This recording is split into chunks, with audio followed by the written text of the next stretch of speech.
यसु दे यसु दे। सभी को जेएमसी की स्वागत है आपका प्रोग्राम गवाह यीशु में। जिस तरह बाइबल में लिखा है कि परमेश्वर ने जगत से ऐसा प्रेम किया कि उसने अपना इकलौता पुत्र दे दिया ताकि जो कोई उस पर विश्वास करे वह नाश ना हो बल्कि अनंत जीवन पाए। इसी तरह से आज हम आपको एक ऐसे परमेश्वर के दास के साथ, एक ऐसे गवाह के साथ मिलवाएंगे जिनको परमेश्वर ने अपनी महिमा के लिए चुना। तो आइए हम मिलेंगे परमेश्वर के दास पास्टर महेश कुमार जी के साथ। जेएमसी की पास्टर जी। जेएमसी की पास्टर स्वागत है आपका प्रोग्राम गवाह। Thank you. तो पास्टर जी, सबसे पहले मैं चाहता हूं कि आप दर्शकों को अपना इंट्रोडक्शन दीजिए कि आप कहां के रहने वाले हैं और कहां सेवकाई करते हैं। मेरा नाम महेश कुमार है जी और मैं लुधियाने से हूं और मैं लुधियाने में प्रभु की सेवा करता हूं और उसके साथ मैं अपना काम भी करता हूं। काम के साथ साथ मैं प्रभु की सेवा करता हूं। तो पास्टर जी, हम जानना चाहते हैं कि मसीह में आने से पहले आपकी लाइफ कैसी थी। प्रभु यीशु को मैंने 2003 से प्रभु यीशु को मैंने जाना है। प्रभु यीशु को जाने से पहले मेरे घर के हालात बड़े खराब थे। एक तो हमारे घर से जो कर्जा है वो ही नहीं उतर रहा था। हमारे ऊपर बहुत कर्जा था। एक मेरी मदर बहुत बीमार थी। मेरी मदर के ऊपर बहुत ज़्यादा जादू टोने हो रखे थे। उनकी हालत इतनी ख़राब थी कि रात को उनको नींद भी नहीं आती थी। उन्हें ना भूत प्रेत दिखाई देती थी और वो चिल्लाती थी, घर से रात को उठ के भागती थी और हम बड़ी कोशिश करते थे कि उनको घर पे लेके आ पाएँ। तो चार लोग हम उन्हें पकड़ नहीं पाते थे। उनमें इतने जो ताकत आ जाती थी कि वो हमें सबको छोड़ के मतलब कि भाग जाती थी घर से। हमने बहुत ऐसे रातें और ऐसे दिन देखे हैं कि जब हमारी मदर ने हमें बहुत परेशान किया है और डॉक्टरों से भी हमने बहुत इलाज किया। मेरे फादर गवर्नमेंट जॉब करते थे तो उनकी सैलरी का काफ़ी सारा पैसा हमारा डॉक्टरों के पास ही चला जाता था। तो जब डॉक्टरों ने भी इलाज करने की कोशिश करी, उन्हें भी कुछ समझ में नहीं आता था कि कोई कहता था कि इनके दिमाग में प्रॉब्लम है। कई बार तो उनको बिजलियाँ भी लगी है। मुझे ज़्यादा, मैं छोटा सा होता था तो उनको हम जाते थे डॉक्टर के पास, वो बिजली भी लगाते थे कि इनके दिमाग में प्रॉब्लम है, लेकिन फिर भी उनके जीवन में कोई बदलाव नहीं आता था। फिर जैसे हमें कोई बताता था हम वैसे ही करते थे। कोई कहता था इस बंदे के पास चले जाओ, इस बंदे के पास चले जाओ। तो मेरे फादर क्या करते थे, जिस किसी के पास भी जाते थे तो वो कहता था ठीक है जी मैं आपके घर पे आऊँगा। वो एक बार आता था, दोबारा वो हमारे घर में वापस नहीं आता था। वो कहता था भाई तुम्हारे घर में इतनी खतरनाक भूत प्रेत है कि इन्होंने मेरा नुकसान कर दिया, मैं वापस नहीं आऊँगा। तो ऐसे 20 साल तक मेरी मदर ने मतलब कि धरती के ऊपर ही नर्क देखा है। मैं तो उसे ये बोलता हूँ कि हमने भी और मेरी मदर ने धरती के ऊपर नर्क देखा है और कोई सुनने वाला नहीं था। इतनी ज़्यादा उनकी हालत ख़राब हो जाती थी। वो डॉक्टर क्या करता था, उन्हें मेडिसिन दे देता था, वो नींद वाली गोली देती थी। मेरी मदर कितने कितने घंटे दिन में भी सोई रहती थी और मेरे फादर को इसके लिए बड़ा संघर्ष करना पड़ता था। वो सारा दिन काम करने भी जाते थे, सुबह हमारे लिए वो खाना बनाते थे और मुझे याद है कि मेरी मदर खाना भी नहीं बनाती थी और मेरे फादर वो छोटी छोटी जली जली रोटियां बनाते थे और हमें ऐसा लगता था कि भगवान कोई है ही नहीं है। तो मेरे मन में ना भगवान के प्रति बहुत ज़्यादा मेरे मन में एक दोष होता था कि हमारी ऐसी हालत क्यों है, कोई सुनने वाला नहीं है, कोई भी हमारी नहीं सुनता था। और 20 साल हमने ऐसी मतलब कि बहुत परेशानियों में हमने निकाले हैं। जो मेरी मदर थे वो सिख फैमिली से थे और पापा मेरे हिंदू फैमिली से थे और मेरे मन में ऊपर वाले के प्रति बड़ा एक दुख होता था कि ये ठीक क्यों नहीं होते हैं। कहीं से भी कोई सोल्यूशन नहीं हो पाता था। जैसे हमारा कोई रिश्तेदार बताता था कि इसके पास चले जाओ, इसको उसके पास ले जाओ, जिस किसी के पास भी उन्होंने भेजना मेरे फादर ने वहाँ पे चले जाना, लेकिन मेरी मदर ठीक ही नहीं हो पा रही थी। अगर कोई हमारे घर पे आ जाता था, वो एक बार आता था और वो कहता दूसरी बार वापस नहीं आता था। वो कहता मैं नहीं आऊँगा, आपके घर में इतनी ज़्यादा भूत प्रेत है कि उसने मेरा नुकसान कर दिया। और दोबारा फिर वो कभी वापस नहीं आया। और ऐसे इन तकलीफ़ों में ही ज़िंदगी चल रही थी और बहुत ज़्यादा हमने परेशानियां देखी और एक हमारे ऊपर से कर्जा नहीं उतरता था। हमारे ऊपर हर मंथ मेरा फादर इंटरेस्ट ही पे करता रहता था। कभी इससे उधार ले लिया, कभी इससे उधार ले लिया। घर से एक बीमारी नहीं खत्म हो रही थी, एक गरीबी नहीं खत्म हो रही थी, एक ये दुष्ट आत्मा से छुटकारा नहीं हो रहा था। और बस दिन रात हम ऊपर वाले को कोसते ही रहते थे कि लगता था रब है ही नहीं है, कोई नहीं है, क्योंकि हमारी सुनता ही नहीं है। और मेरी मदर कई बार मुझे बताती थी कि ये जो इंसान का जीवन है ये 84 लाख जून के बाद मिलता है, कि हमें अच्छे काम करने चाहिए। अगर अच्छे काम तुम करोगे तो तुम स्वर्ग में चले जाओगे, नहीं करोगे तो तुम्हें नरक में जाना पड़ेगा। और तुम 84 लाख जून के बाद इंसान का जीवन मिलेगा तुम्हें, और कभी तुम पहले कुत्ता बनोगे, बिल्ली बनोगे, जानवर बनोगे। ये बातें सुन के मुझे और बड़ा डर लगता था। मेरे मन के ऊपर वाले के प्रति बहुत ज़्यादा नफरत होती थी और मैं कहता था यार ये, मैं मम्मी को कई बार बोलता, मम्मी मुझे ऐसा नहीं बनना, ऐसा नहीं हो सकता हम सदैव जिंदा रहें। तो मम्मी कहती नहीं ये नहीं हो सकता, ये तो जूनों में जाना ही पड़ेगा, तुम अच्छे अच्छे काम करो फिर तुम इंसान बन सकते हो अगले जन्म में, अगर अच्छे काम नहीं करोगे तो तुम्हें ये 84 लाख जूनों में से होके जाना ही रहेगा। तो ये बात ना मेरी मदर में मेरे मन में बिठा दी थी और मैं पूरी कोशिश करता था कि मैं अच्छे अच्छे काम करूं, लोगों का भला करूं। मैं पूरी ताकत लगाता था लोगों का भला करने के लिए। मैं अपना नुकसान कर करके भी भला करता था लोगों का, कि ताकि मैं स्वर्ग में चला जाऊं। मुझे स्वर्ग जाने की बड़ी इच्छा थी, लेकिन फिर भी ना हमारे घर में ये प्रॉब्लम का समाधान नहीं हो रहा था। हम परेशानियों में ही चलते थे। मेरी मदर कई बार बीच में ठीक हो जाती थी 2-4 महीने के लिए, फिर वो बीमार हो जाती थी। बस यही चलता रहता था। जब भी ये त्योहारों का सीजन शुरू होता था तो मेरी मदर बीमार हो जाती थी। उसके बाद फिर वो डॉक्टर के पास लेके जाते थे, डॉक्टर उन्हें टीके लगा देता था, वो सोई रहती थी सारा सारा दिन, या नींद की गोलियां दे देता था, वो सारा सारा दिन सोई रहती थी। बस ऐसे ही जिंदगी चलती रहती थी। तो और मुझे एक ना लोग और बात बोलते थे कि ये जो सारा कुछ आपके साथ हो रहा है ना, ये ऊपर वाला कर रहा है, रब कर रहा है ये सारा कुछ, ये भगवान ही ये सारा कुछ कर रहा है। तो मेरे मन में उसके प्रति बड़ी नफरत होती थी। मैंने कहा यार ये मतलब कि मुझे तो उससे डर ही लगता था कि हमारे जीवन में, वो कहते थे सारी चीजें जो भी तुम्हारे जीवन में हो रही है ना, सारा कुछ रब ही करता है, रब की इच्छा के बिना तो पत्ता भी नहीं हिलता। तो मैं बड़ा दुखी होता था कि ये भी कैसा रब है जो हमारे जीवनों में इतनी मुसीबत लेके आ रहा है। लेकिन मुझे सच्चाई के बारे में नहीं पता था। ये सारी चीजें करने के बावजूद भी हमारे जीवनों में कोई बदलाव नहीं आ रहा था और कोई हमारी सुनने वाला नहीं था। हम पुकारते भी थे, कोई सुनता ही नहीं था। कितने साल हमने दर्द तकलीफें ही देखी हैं और कोई नहीं सुनता था।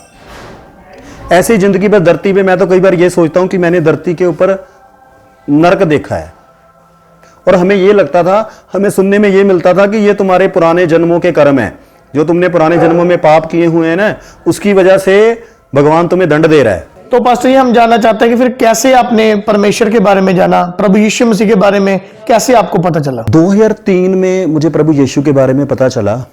उस टाइम पे क्या होता था, लोग ना वो पर्चे बांट रहे होते थे। एक बार मेरे घर के पास चौक है, वहां पे एक पर्सन पर्चे बांट रहे थे। मेरे अंदर से आवाज आई कि इसको तू ले ले, और साथ में एक आवाज और आई, वो कहता है इसको मत लेना, तेरा धर्म बदल जाएगा। तो मैं उस पर्चे को पकड़ने जा रहा था, लेकिन मैंने उसको लिया नहीं, मैंने वहीं पे छोड़ दिया। एक हमारे लुधियाने में सीएमसी की चर्च है, वहां से ना कई बार मैं गुजरता था। जब मैं उस चर्च के पास से गुजरता था, मुझे ऐसे लगता था यहाँ पे बड़ी शांति, मुझे वहां पे जाके बड़ा अच्छा लगता होता था। पता नहीं क्यों, मतलब कि चर्च के पास से गुजरना मुझे बड़ा अच्छा महसूस होता था, जैसे प्रभु मुझे खींच रहा था। लेकिन मेरे अंदर से आवाज आती थी और वो मुझे प्रभु के निकट जाने नहीं देती थी। उसके बाद क्या हुआ, एक पर्सन और मेरे पास आया, उसने मुझे एक कैसेट दी। कहता इसको सुनना। उसने थोड़ा प्रभु यीशु के बारे में बताया, तो मैंने कहा ठीक है भाई, आप मुझे दे दो, मैं इसको सुनूंगा। मैंने उसकी कैसेट ले ली, पर मुझे कुछ समझ नहीं आया। 1-2 बार मैंने सुनी, लेकिन मुझे वो बातें समझ में नहीं आई।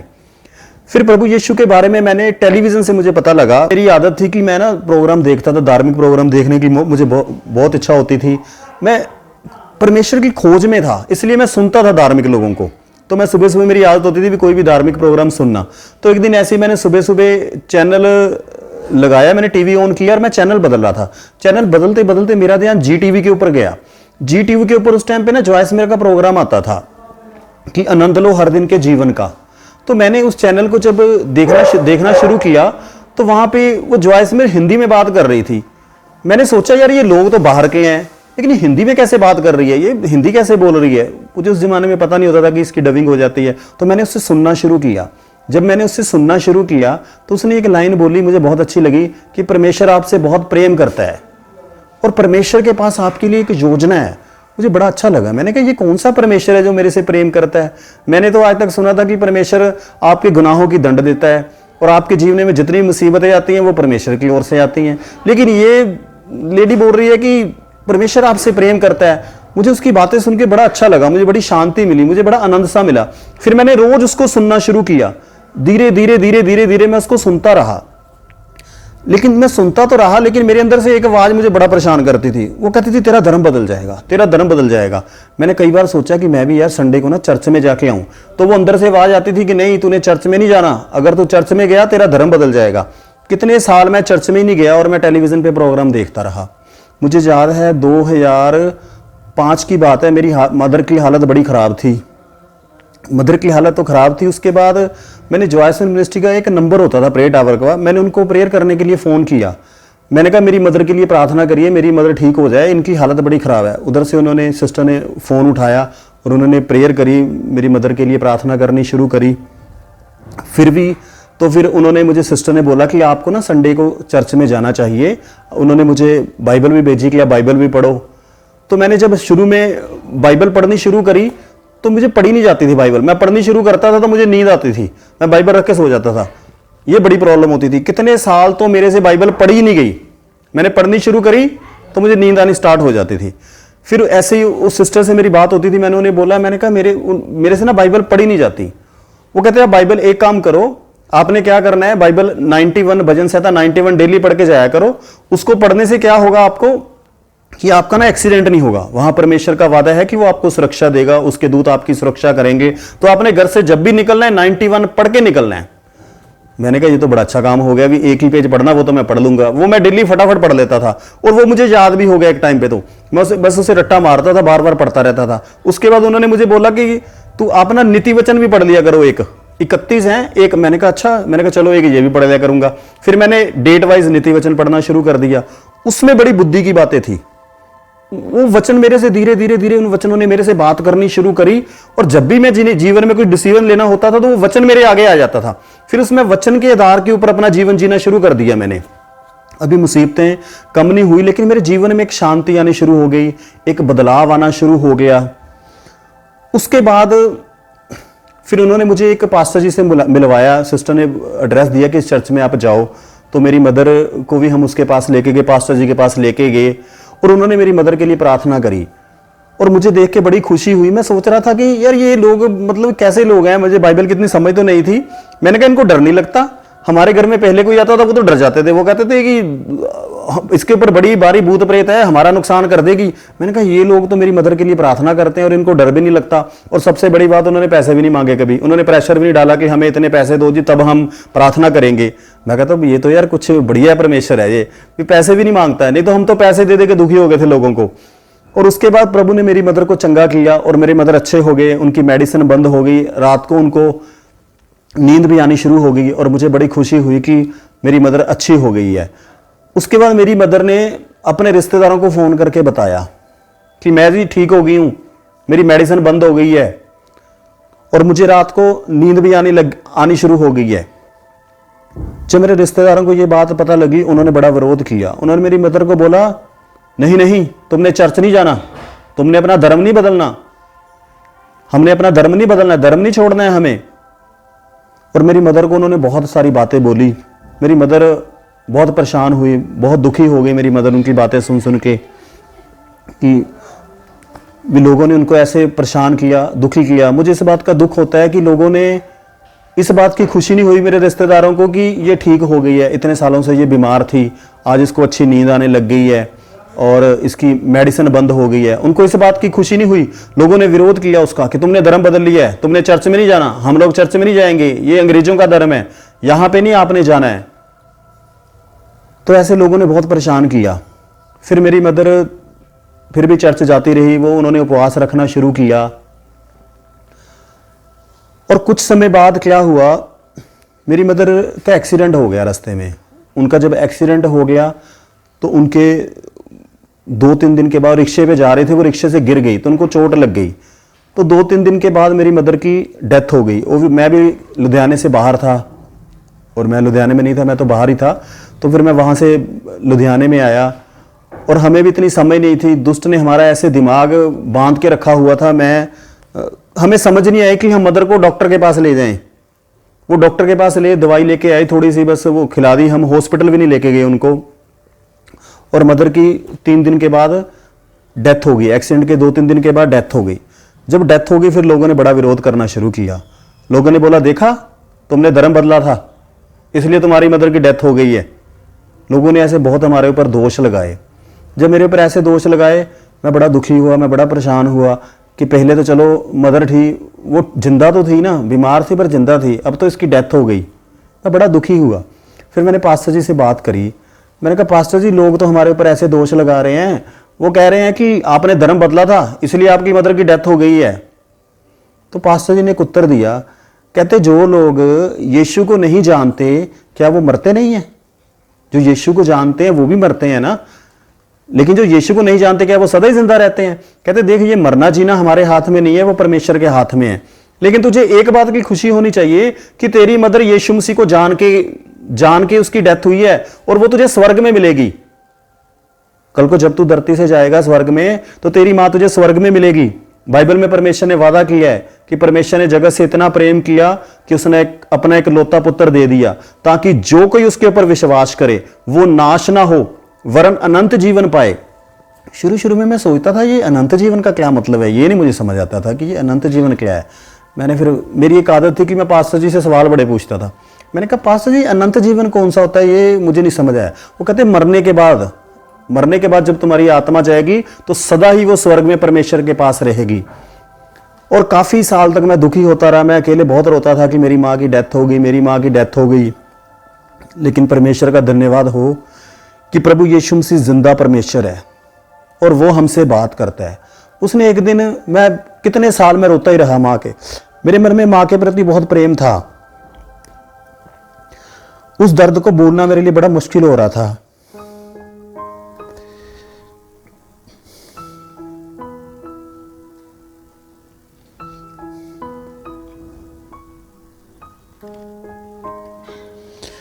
और मेरे मन में परमेश्वर के प्रति कड़वाहट आ रही थी कि प्रभु तूने मेरी मां को क्यों ले लिया। तो एक दिन परमेश्वर ने मेरे से बात करी, उसने मुझे डांटा। उसने कहा कि क्या तू मेरे से ज्यादा टेक केयर कर सकता है अपनी मां की? तेरी मां मेरे पास है, मैं उसकी टेक केयर कर रहा हूं, तू चिंता मत कर। उसकी इस बात ने मुझे बड़ी शांति दी कि मेरी मां यीशु के पास है। उसके बाद धीरे धीरे परमेश्वर ने मुझे बाइबल की शिक्षा देनी शुरू करी, बाइबल के बारे में बताना शुरू किया। फिर मुझे समझ में आया बाइबल से कि यीशु मसीह ने हमारा धर्म नहीं बदला, उसने हमें अनंत जीवन दिया है। हमारे पापों के लिए उसने लहू बहाया है और उसने मरने के बाद हमें एक जीवन, हमारी आत्मा स्वर्ग में जाएगी, हमें अनंत जीवन मिलेगा। ये बातें मुझे समझ में कि हमारी आत्मा को मुक्ति मिलेगी। मुझे बाइबल पढ़ने के बाद समझ में आया कि जो मेरी मदर बोलती थी कि मरने के बाद तुम्हें नरक जाना पड़ेगा और 84 लाख जूनों में से निकलना पड़ेगा, जानवर बनना पड़ेगा, कुत्ता बनना पड़ेगा, बिल्ली बनना पड़ेगा। बाइबल ने मेरे उन सवालों के जवाब दिए। बाइबल में से समझ में आया कि एक यीशु मसीह है जिन्होंने मृत्यु को हराया, वो मुर्दों में से जिंदा हो गए। बाइबल में लिखा है वो क्रूस पे गए और उसके बाद उनको दफनाया गया कब्रिस्तान में और वो तीसरे दिन जिंदा हो गए। 40 दिन वो धरती पे रहे, 500 से ज़्यादा लोगों ने उनको देखा है। और बाइबल कहती जो उसके ऊपर विश्वास करेगा वो नाश नहीं होगा वरना उसको अनंत जीवन मिलेगा। तो प्रभु यीशु मसीह ने हमारे लिए द्वार खोला कि हम स्वर्ग में जा सकते हैं। एक मैं छोटी सी बात बताता हूँ आपको। मेरे एक दोस्त हैं, पास्टर हैं, वो उनकी वाइफ की डेथ हुई तो वहाँ पे लोग आए और उनकी बेटी का एक फ्रेंड था, वो भी वहाँ पे आया। वो कहता मैं ऊपर वाले को नहीं मानता, ऊपर वाला है ही नहीं है, वो कहता रब है नहीं है। लेकिन जब वो वहाँ पे आया उसने एक अनोखी बात वहाँ पे देखी। उसने पास्टर जी को बेटी की बताई। कहता मैं इतनी जगह गया हूँ, वहाँ पे डेथ होती है, कहता लोग रो रहे होते हैं, छाती पीट रहे होते हैं, बड़े दुखी होते हैं, आप में से मैंने देखा कोई रो ही नहीं रहा। दुख तो है आपके चेहरे में, कोई ऐसे रो क्यों नहीं रहा?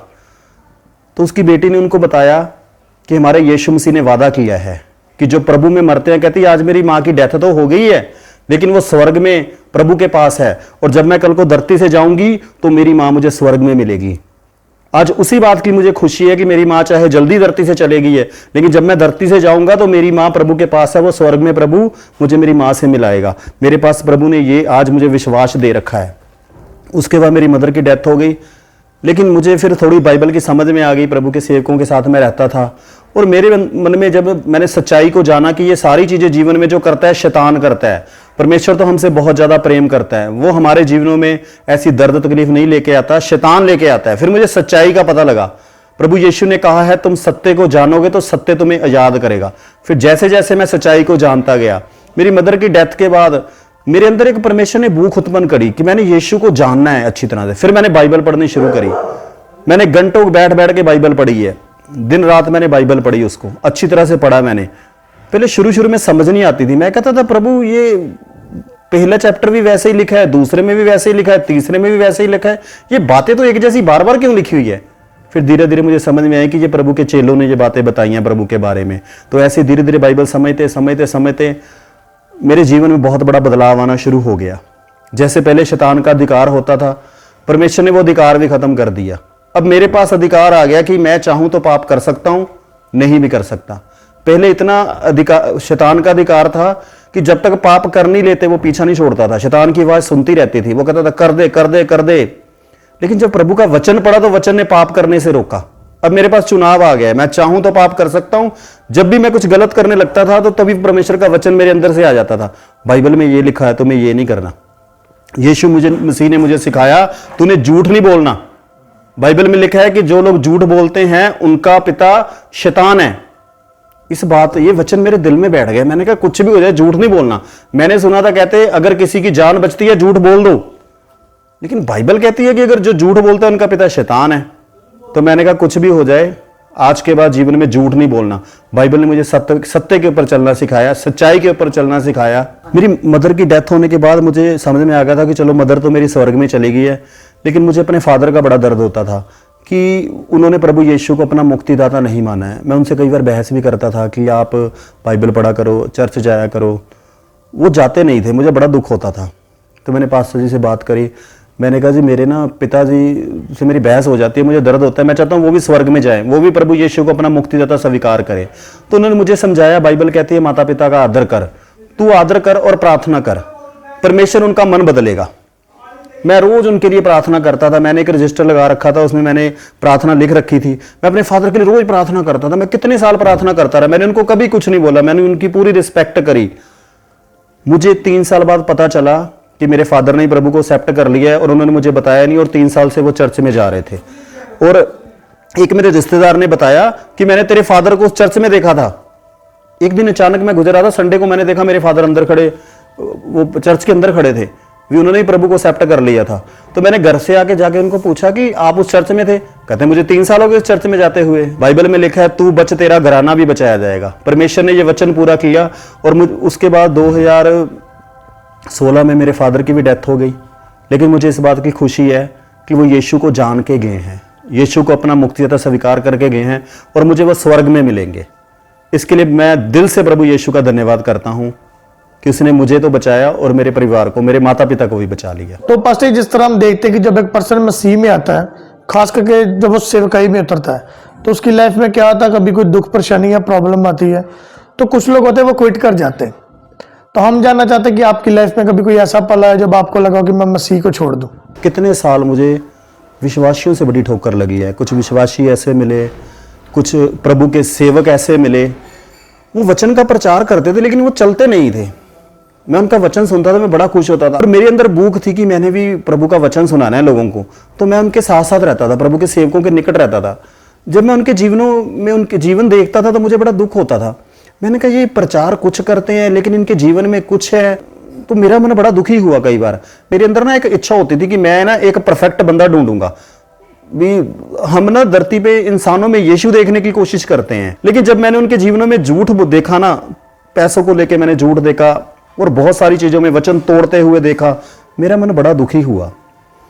एक चीज प्रभु ने मुझे दे रखी थी, मैं प्रार्थना करता था, मैं प्रभु से बात करता था, मैं प्रभु को बोलता था। मैंने प्रभु को बोला, मैंने कहा प्रभु ये लोग इतनी अच्छी अच्छी बातें बताते हैं, ये खुद तो उसमें चलते नहीं है। तो प्रभु ने बोला इनकी ओर मत देख, इनको छोड़ दे, तू मेरी ओर देख, मेरे अंदर कोई कमी है तो बता। मैंने कहा प्रभु आपके अंदर तो मुझे कोई कमी दिखाई नहीं देती है, आप तो बिल्कुल परफेक्ट हो। तो कहता तुझे इनके जैसा नहीं बनना, तूने मेरे जैसा बनना है, तू मेरी बातों को पढ़ और मेरे जैसा बन। तो प्रभु के वचनों ने मुझे हमेशा साथ दिया और शांति दी। मैं एक बार सभी लोगों को बोलना चाहता हूं कि ज़्यादा से ज़्यादा बाइबल पढ़ो। जितनी आप बाइबल पढ़ोगे, चाहे समझ में आए चाहे ना आए, कई बार शैतान आपके मन में डालेगा कि समझ तो आती नहीं है, पढ़ के क्या करना है। मुझे भी नहीं समझ आती थी लेकिन मैं पढ़ता रहता था जबरदस्ती। जब आप जबरदस्ती पढ़ते रहोगे, धीरे धीरे परमेश्वर का आत्मा आपको वचन समझाना शुरू कर देगा, आपको वचन समझ आना शुरू हो जाएगा और आप वचनों के ऊपर चलने भी लग जाओगे। देखो आज का समय ऐसा आ गया, आपके पास बाइबल का ज्ञान होना बहुत ज़्यादा जरूरी है। अगर आपके पास बाइबल का, ये अंत का समय है, अगर आपके पास बाइबल की शिक्षा नहीं है तो आपको बहुत सारी प्रॉब्लम का सामना करना पड़ेगा। अगर एक चीज आपको बचा सकती है वो है परमेश्वर का वचन। हर बार मुझे परमेश्वर के वचन ने संभाला, परमेश्वर के वचनों ने मेरे से बातचीत करी, मुझे याद है कि थोड़ी सी आपको एग्जांपल बताता हूँ। जब कोरोना आया था तो सभी लोग डर रहे थे। मैंने कई विश्वासियों को भी देखा, वो भी डर रहे थे। वो कहते कोरोना आ गया, लगता है अब सब कुछ खत्म हो गया, अब तो हम पता नहीं बचेंगे, जिएंगे नहीं जिएंगे। लेकिन मेरे अंदर एक शांति थी। मैं कॉन्फिडेंस के साथ बोलता था क्योंकि मैंने वचन पढ़ा था। प्रभु का वचन कहता है, प्रभु ने लिखा है कि अंत के दिनों में महामारियां फैलेंगी। उसके बाद प्रभु ने आगे एक कमिटमेंट करी थी कि चुने हुओं के कारण मैं इसे कम करूंगा। ये वाली जो लाइन थी ना, वो मुझे शांति देती थी। मैं सबको यही बोलता था, प्रभु ने वादा किया है चुनो हुओं के कारण मैं इसे कम करूंगा, तो परमेश्वर इसे कम करेगा।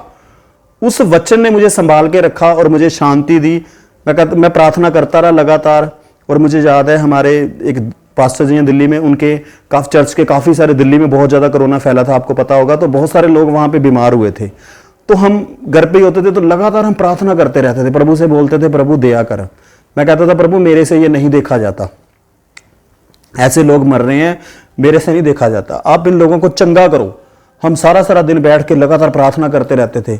और मुझे खुशी इस बात की है, हमारी चर्च का, प्रभु ने दिल्ली की चर्च का एक भी बंदे को प्रभु ने कुछ नहीं होने दिया। सभी के सभी लोगों को, वहां दिल्ली में कई लोगों को, हमारे चर्च के भाई बहनों को प्रॉब्लम हुई कोरोना की, लेकिन एक एक बंदे को प्रभु ने चंगा किया। एक भाई थे, उनकी सिस्टर की डेथ हुई, वो चर्च में भी नहीं आती थी, तो उनकी एक डेथ हुई है, बाकी सभी को प्रभु ने बचाया। और मुझे इस बात की खुशी है कि हमारा परमेश्वर जिंदा है और हमारी दुआओं को सुनता है। पास्टर, जिस तरह हम देखते हैं कि बाइबल में लिखा है कि जब लोग सच्चाई को जानेंगे तो सच्चाई उन्हें आज़ाद करेगी। तो जिस तरह आज हम देख रहे हैं कि बहुत से लोग हैं जो परमेश्वर के वचन को सुनते हैं और प्रभु यीशु मसीह को वो फॉलो कर रहे हैं, तो उसके दौरान कुछ लोग ये बोलते हैं कि ये जो क्रिश्चियन लोग हैं ये पैसे दे के धर्म परिवर्तन करते हैं या लालच दे के लोगों को उनका धर्म परिवर्तन करते हैं। तो जिस तरह आपने बताया कि आप एक अन्य जाति परिवार से आए, तो हम जानना चाहते हैं कि जब आप मसीह में आए आपको कितने पैसे दिए गए, या आपने कभी देखा अपनी लाइफ में भी किसी का पैसे देके धर्म परिवर्तन किया गया? ये ना एक अफवाह फैला रखी है झूठी कि पैसे देके। मेरा एक दोस्त था बड़ा खास, वो भी मुझे बोलता था, मुझे कहता ये ना पैसे देते हैं। मैं उसको बोलता था भाई मैंने तो धर्म बदल ही लिया है, तो मुझे बंदा मिला दे जो पैसे देता है, मैं ले लूँगा पैसे, वैसे भी मुझे बहुत पैसों की ज़रूरत है। मैंने कहा बड़ी मेहनत करनी पड़ती पैसा कमाने के लिए, अगर ये ऐसे पैसे मिलते तो मुझे मिला दे। कहता मैं बंदा तो नहीं मिला सकता, तू ऐसे किया कर, वो CMC चर्च है ना उसके आसपास जाया कर, वहां पे देखना तुझे कोई बंदा मिल जाएगा। मुझे इतने साल हो गए, आज तक मुझे तो कोई ऐसा बंदा मिला नहीं है कि जो पैसे देता हो। ये सिर्फ और सिर्फ एक झूठी बातें हैं जी। मैं तो दिन रात परमेश्वर का धन्यवाद करता हूं कि प्रभु यीशु मसीह तेरा धन्यवाद, तूने मुझे करोड़ों की भीड़ में से चुन लिया। कई बार मैं रोड पे जा रहा होता हूँ तो मेरे मन में एक दिन परमेश्वर ने एक बात डाली, कहता तू इस रोड पे चल रहा है, तू सोच यहाँ पे कितने लोग हैं जो मुझे जानते हैं, इतने हजारों लोग चल रहे हैं रोड पे जा रहे हैं, तो मुझे कितने लोग मुझे जानते होंगे। मैंने कहा प्रभु जहां तक मेरा आइडिया है भी ज़्यादातर लोग आपको नहीं जानते। कहता लेकिन तू मुझे जानता है, तू मुझे जानता है, इस बात को याद रख। मैं जितना परमेश्वर का धन्यवाद कर लूँ उतना धन्यवाद कि उसने मेरी बुद्धि खोली और मैं यीशु को जान पाया। और आज मुझे इस बात का कोई डर नहीं है कि मैं नरक में चला जाऊंगा या मुझे कल को जानवर बनना पड़ेगा। मुझे इस बात की खुशी है, प्रभु का वादा है, प्रभु ने कहा है जहां मैं रहूंगा वहां मेरा सेवक भी रहेगा। प्रभु ने कहा मैं तुम्हारे लिए जगह तैयार करने जा रहा हूं और दोबारा वापस आऊंगा और तुम्हें मैं लेके जाऊंगा।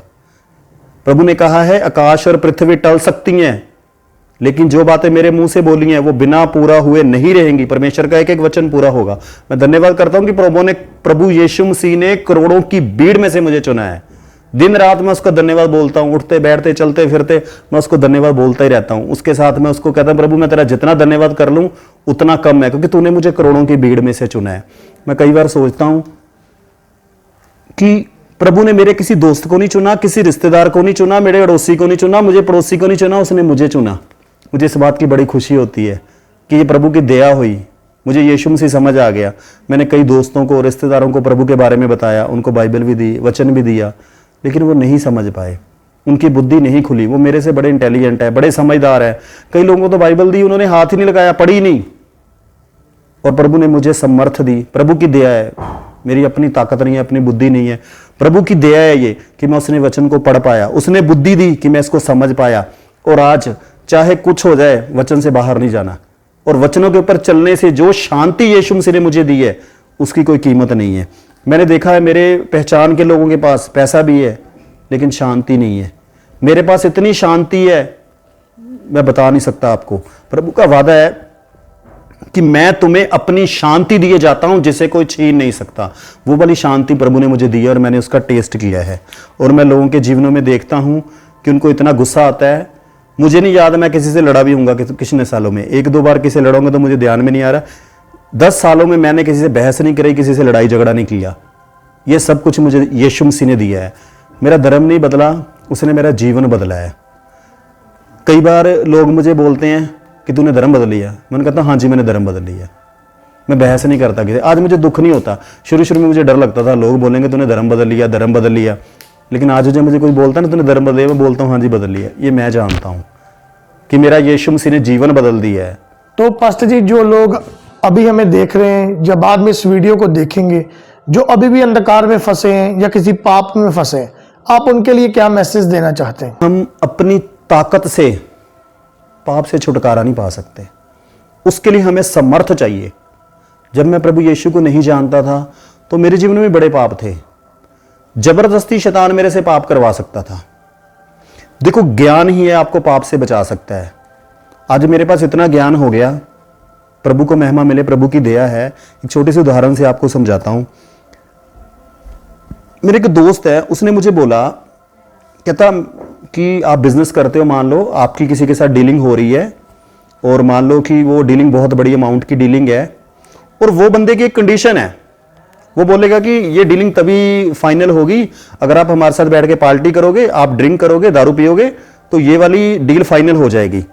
तो आप क्या करोगे उस डील के लिए? क्या आप डील को ले लोगे, दारू पी लोगे या छोड़ दोगे? तो प्रभु ने मुझे समर्थ दी। मैंने उसको उत्तर दिया, मैंने कहा करोड़ों रुपए की डील होगी ना, छोड़ दूंगा, दारू नहीं पीऊंगा। ये प्रभु ने मुझे ताकत दी है पाप से लड़ने की। वो हुआ प्रभु के वचन के द्वारा, क्योंकि बाइबल में लिखा है कि जो हमारा शरीर है वो परमेश्वर का मंदिर है। इस मंदिर में परमेश्वर रहता है। परमेश्वर कहता है जो इसको नाश करेगा मैं उसे नाश करूंगा। इस वचन ने आज तक मुझको संभाल के रखा हुआ है। 42 की एज हो गई मेरी, परमेश्वर ने मुझे बचाया हुआ है। आज तक मैंने कोई नशा ही नहीं किया अपने जीवन में। इतनी इस वचनों ने, प्रभु के वचनों ने ही मुझे बचा के रखा हुआ है। तो मैं ये कहना चाहता हूं कि अगर आप पाप से बचना चाहते हैं तो प्रभु के वचनों को बार बार पढ़िए। देखिए, खाना हम दिन में कितनी बार खाते हैं? 3 बार खाना खाते हैं, अगले दिन फिर खाना पड़ता है। लेकिन बाइबल को कब हम सुनते हैं? आधा घंटा। चर्च में जाएंगे 1 घंटे का मैसेज। मैं कहता हूं जितना खाना खाना जरूरी है ना, उससे ज्यादा बाइबल पढ़नी जरूरी है। तो रोज बाइबल पढ़िए, फोन को स्विच ऑफ करिए, फोन पे समय मत वेस्ट कीजिए, ज्यादा से ज्यादा परमेश्वर का वचन पढ़िए। जो फोन की शिक्षा है वो हमें नरक की ओर लेके जा रही है, लेकिन जो परमेश्वर का वचन है वो आपको जीवन सिखाएगा, वो आपको जीना सिखाएगा। परमेश्वर का वचन आपको लड़ाई झगड़ा करना नहीं सिखाएगा। जो संसार की शिक्षा है, टेलीविजन की शिक्षा है, मोबाइल की शिक्षा है, वहां पे तो सिर्फ लड़ाई झगड़ा ही है, एक दूसरे के ऊपर दोष ही लगाए जा रहे हैं। वही समय मैं कहूंगा बाइबल पढ़ने में दीजिए। ज्यादा से ज्यादा समय बाइबल पढ़िए। जब भी मैं जीवन में निराश हुआ हूं, परमेश्वर के वचन ने मुझे संभाला है। हर बार परमेश्वर के वचन ने मेरे से बात करी है। मुझे याद है मेरी मदर की भी डेथ हो गई, फादर की भी डेथ हो गई, लेकिन कभी मुझे ऐसा नहीं महसूस हुआ कि मैं अकेला हूं। मुझे हमेशा ऐसा महसूस होता है कि यीशु मसीह मेरे साथ है, क्योंकि बाइबल में लिखा है, प्रभु ने वादा किया है, ना मैं तुम्हें छोड़ूंगा ना मैं तुझे त्यागूंगा, इस जगत के अंत तक सदा मैं तुम्हारे संग हूं। तो हमारा प्रभु यीशु मसीह सदा हमारे संग है। वो हमें कभी अनाथ नहीं छोड़ेगा, कभी हमें अकेला नहीं छोड़ेगा। तो इसलिए ज्यादा से ज्यादा मैं यही कहना चाहता हूं, बाइबल को पढ़िए और बाइबल के प्रभु से मांगिए, प्रार्थना कीजिए। अगर आपके जीवन में कोई पाप है जिससे आप नहीं छुटकारा ले पा रहे, मेरी आदत होती थी, मैं प्रभु से बोलता था, प्रभु ये मेरे से नहीं हो पाएगा, प्रभु ये गलती मेरे से हो जाती है, मेरे से ये पाप हो जाता है, प्रभु मेरी आप मदद करो। अगर आप मेरी मदद करोगे तभी होगा। तो ऐसे मैं लगातार प्रार्थना करता रहा। धीरे धीरे धीरे धीरे प्रार्थना कर करके प्रभु ने धीरे धीरे मेरे जीवनों में से कमियों को निकालना शुरू किया। एक और छोटी सी उदाहरण से बताता हूँ। एक दिन मेरे से गलती होगी, पाप हो गया, और मुझे पता भी था, ये बाइबल मना करती कि ये पाप नहीं करना। जब मेरे से वो पाप हुआ, मेरे मन बड़ा दुखी हुआ। मैंने प्रभु से बोला, मैंने कहा प्रभु मुझे तो पता था, मैंने आज फिर पाप कर दिया है। तो मेरे अंदर से एक आवाज आई, वो कहता मुझे पता है तूने पाप किया है, लेकिन मुझे एक बात की खुशी है, जब तूने मुझे जाना था तो तुम बहुत ज्यादा पाप करता था, लेकिन अब तू सोच के देख, तेरे जीवन में कितने पाप कम हो गए हैं। पहले 100 करता था तो आज 10 होते हैं। 90 से तुझे छुटकारा हो गया, मुझे उस बात की खुशी है। तो आप कोशिश करते रहिए, हिम्मत मत हारिए। धीरे धीरे धीरे धीरे धीरे परमेश्वर आपको इन पापों से छुटकारा देगा, क्योंकि वचन कहता है जो बातें मनुष्यों के लिए कठिन है वो परमेश्वर के लिए कठिन नहीं है। हमारा परमेश्वर असंभव को संभव करने वाला परमेश्वर है। बस एक शर्त है, वो तभी असंभव को संभव करेगा जब हम उससे मांगेंगे, प्रार्थना करेंगे। प्रभु ने कहा है मांगो तो तुम्हें दिया जाएगा। देखो, अकेला पैसा ही नहीं मांगना। हमें लगता है शायद मांगने का मतलब पैसा मांगो। सबसे पहले करैक्टर मांगो कि प्रभु हमें एक अच्छा करैक्टर दे, प्रभु हम तेरे वचनों के ऊपर चल सके, प्रभु हमारा जीवन ऐसा हो जाए प्रभु कि हमारे जीवन को देखकर लोग प्रभु तेरी महिमा करें, वो ये बोले कि ये यीशु के बंदे हैं। तो मैं यही सलाह देनी चाहूंगा कि आप लोग ज्यादा से ज्यादा समय बाइबल पढ़ने में व्यतीत कीजिए। तो पास्टर जी, हम आपका बहुत बहुत धन्यवाद करते हैं। हमारी पूरी गवाह यीशु की टीम आपका बहुत बहुत धन्यवाद करती है कि आपने अपना कीमती समय दिया और अपनी गवाही को शेयर किया। थैंक यू पास्टर जी। जय मसीह की। तो जिस तरह आपने देखा और सुना कि कैसे परमेश्वर ने इनके जीवन में कार्य किया और कैसे आज इनको परमेश्वर अपनी महिमा के लिए इस्तेमाल कर रहे हैं, मेरा विश्वास है इस बड़ी गवाही के द्वारा परमेश्वर आपके जीवन में एक बड़ा बदलाव लेकर आएगा। सबको जय मसीह। अगर आप परमेश्वर के कामों को आगे बढ़ाने के लिए इस सेवकाई में अपना योगदान देना चाहते हैं तो आप इस क्यूआर कोड को स्कैन करके गूगल पे के द्वारा अपने दान भेज सकते हैं। अगर आप विदेश से अपने दान भेजकर परमेश्वर के कामों को बढ़ाना चाहते हैं तो आप इस बैंक डिटेल्स का इस्तेमाल करके अपने दान भेज सकते हैं। परमेश्वर आपको आशीष दे। तो मेरे प्रिय भाई बहनों, अभी आपने एक बहुत बड़ी अद्भुत गवाही को सुना। तो मेरा विश्वास है परमेश्वर इस गवाही के द्वारा आपके जीवनों में 100 गुना फलों को लेकर आएगा। आप इस टेस्टिमनी को अपने दोस्तों के साथ, फैमिली मेंबर्स के साथ शेयर जरूर करें ताकि वो भी जान सके कि परमेश्वर कैसे लोगों के जीवन में काम कर रहा है। मेरा विश्वास है परमेश्वर इस गवाही को सुनने के बाद आपके जीवनों को सेम नहीं रहने देगा। आप हमारे चैनल गवाह यीशु दे को सब्सक्राइब कर लें ताकि आने वाले दिनों में आप परमेश्वर की और गवाहों के साथ मिल सके। अगर आप भी अपनी टेस्टिमनी हमारे साथ शेयर करना चाहते हैं तो नीचे आपको एक ईमेल आईडी दिखाई दे रही होगी, आप उस ईमेल पर अपनी डिटेल शेयर कर दें, हम आपके साथ कांटेक्ट जरूर करेंगे। मेरा विश्वास है परमेश्वर आपके जीवनों को सेम नहीं रहने देगा। God bless you all. सभी को जय मसीह की। ਅਸੀਂ ਯਿਸੂ ਦੇ ਅਸੀਂ ਹਾਂ ਗਵਾਹ ਯਿਸੂ